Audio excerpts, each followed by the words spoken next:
بمديح الهادي تنتظم، ضاءت بالمختار الظلم وحلا في مولده النغم. هذا الدر وهذه الكلم بمديح الهادي. اکثر لوگ اقبال کے افکار و نظریات اور کردار کے اوپر بات کرتے ہیں.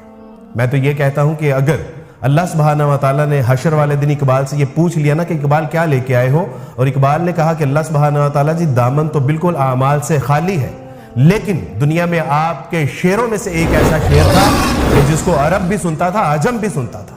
اللہ سبحانہ و تعالیٰ جی جب وہ بات کرتا تھا تو دشمنوں کے ایوان ہل جایا کرتے تھے، جب وہ بات کرتا تھا تو قرآن کی بات کرتا تھا، رسول اللہ کے فرمان کی بات کرتا تھا، اسلام کی بات کرتا تھا اور نظام کی بات کرتا تھا. اے اللہ سبحانہ و تعالیٰ جی جس کو دنیا علامہ احسان علیہ ظہیر کے نام سے جانتی ہے، اے اللہ جب وہ جام شہادت نوش فرما کے آپ کے حضور پیش ہو رہا تھا نا تو اس کے ہونٹوں پہ جو آخری کلام تھا، اقبال نے کہا تھا